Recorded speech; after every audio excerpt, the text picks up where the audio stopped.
So this week we read the last two parshiyos of Chumash Shemos, Vayakhel Pekudei. And when we started Chumash Shemos, I quoted the Ramban. This entire sefer is defined, Sefer HaGeolos v'HaGeula, about exile and redemption. And the Ramban explains only a very small part of Chumash Shemos deals with Geolos and Geula. First three parshiyos, and in Parshas B'Shalach we already sang Shiras Hayam.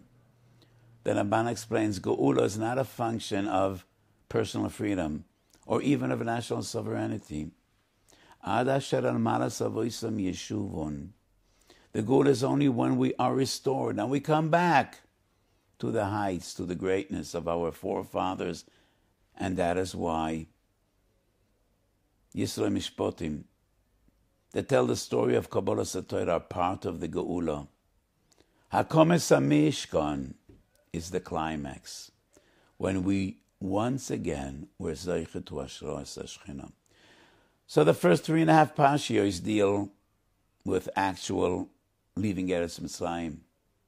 Then 2 parshiyos are about Ma'amad Har Sinai and Kabbalah Satorah, Yisro Mishpotim, and then we have 5 parshiyos, the biggest section of Chumash Shemos, Trumat Tetzaveh Kitiso Vayakhel Pekudei, dealing with Hakomes HaMishkan. And finally, when they erected the Mishkan, Vayavorech Oisam Moshe, what was his bracha? Rashi brings Divrei Chazal, Yerotzen Shetishra Shechina B'masi Yedeichem. And that's a surprise. Isn't it obvious? Isn't that what HaKadosh Baruch Hu promised? No. It should not be taken for granted. It should not be taken for granted. So there's a medrash in Perek Ches of Shir HaShirim, towards the end of Shir HaShirim. Im yitin ish kol beiso beyavu boiz yavoizu lo.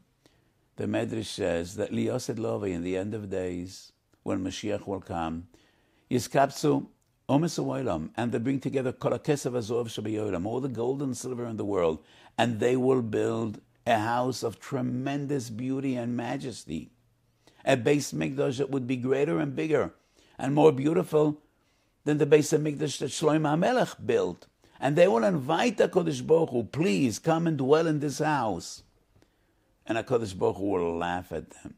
Boiz yavoiz lohem. And that is what the Pasuk says. And the Dubna Maggid asks, why? Why? If that house would be so beautiful and so majestic, so why? The Dubna Maggid explains there's another Pasuk in Shir HaShirim, in Perek Gimel, that deals with Beis HaMikdash.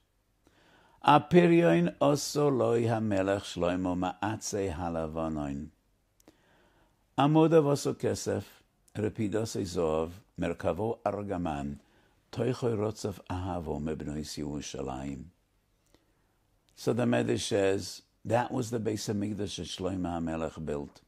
It was beautiful. Amud of kesef, repidosei zohav, merkavoi argaman.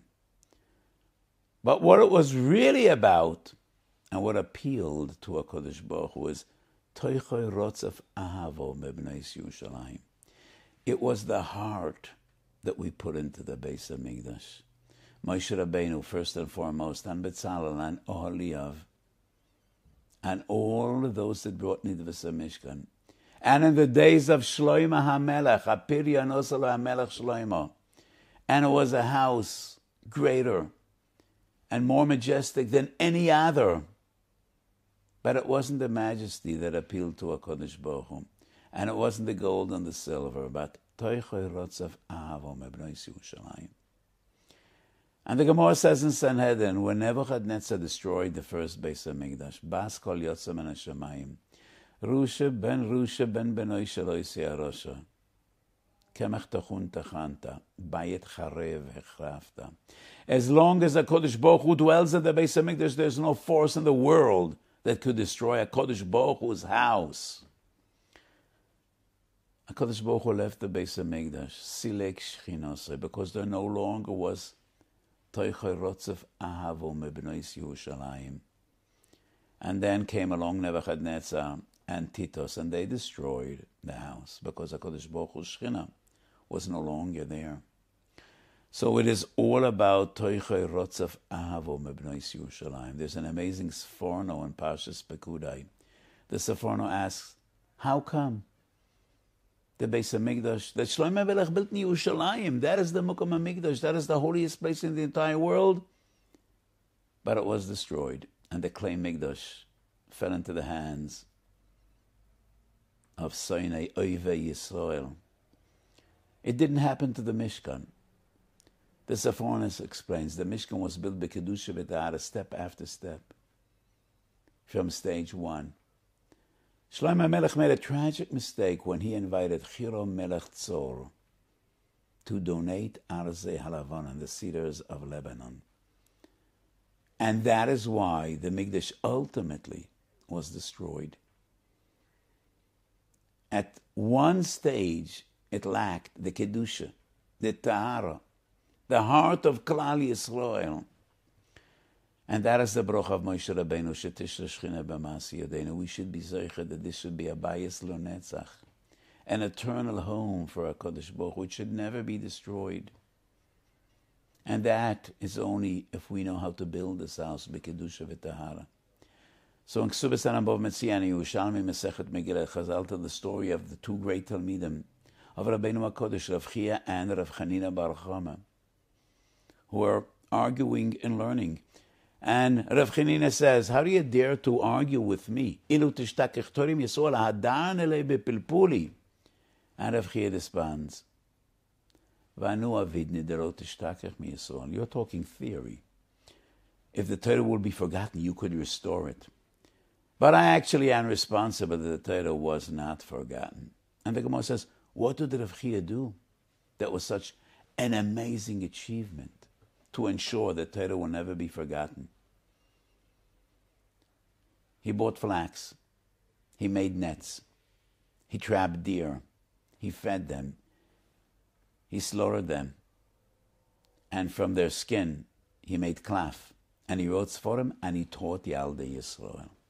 That is what Reb Chia did to ensure Shaloi Tishtakech Torem Yisrael. And the Marsha and everyone else asks, Chaval al Zman, what a waste of time. You could buy Sforim or buy klaf.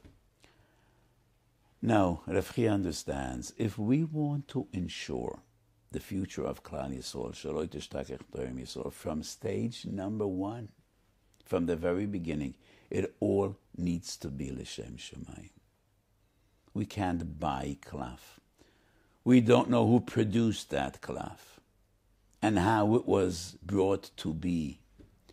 So Rav Chia plants flax and he cuts it and he makes nets and he traps deer. He feeds them, shechts them, mafshit, makes klaf. He writes for them and teaches Yaldei Yisrael. This has been a terrible year, not only in the toll of human suffering, but for Torah and for Avodah. So many shuls and yeshivas in the entire world were closed, and even when they were open, not at full capacity. These type of capsules and that type of capsules, and yeshivas opened and closed and opened and closed, and isolation and bidud, and so many were ill. Thousands, tens of thousands are still davening in yards, on the street. Slowly, at least in Etzisol, things are getting better. And we hope B'Karov that this will be over. And let's hope the same will happen in the entire Jewish world. So we're going back to shuls, back to yeshivas, back to shiurim. Tonight I'm giving the first shir in Bnei Brak after more than a year. Yes, only for people that were vaccinated or those that had COVID. Everybody will wear a mask. But I am moved, and I'm sure that I'll cry when I'll see the people. So slowly, we will be coming back. Very carefully, following the rules, but we are excited. Come back to yeshivas. And we need to pray to HaKadosh Baruch Hu, Shetishra Shechina B'Masi Yadeinu. Everything is hashgacha pratis. If we needed to shut down shuls and yeshivas, we bear responsibility. In a way, we bear responsibility. So we need to daven like Moshe Rabbeinu did. Shetishre shchina b'mas yedeni. Never again. This should never again happen. We should have to leave our shuls and leave our yeshivas and shut down our shiurim. So we daven to HaKadosh Baruch Hu, and we very much hope that Chag HaMatzos, Chag HaGeula Habo Aleinu L'Toiva, we should be able to rejoice together. And HaKadosh Baruch Hu should send us the Geula Shalem Ki Ameitzeichem Me'eretz Mitzrayim Arenu Niflois Bebias Goel Tzedek B'mheru V'yomeinu Amen. Have a beautiful Shabbos.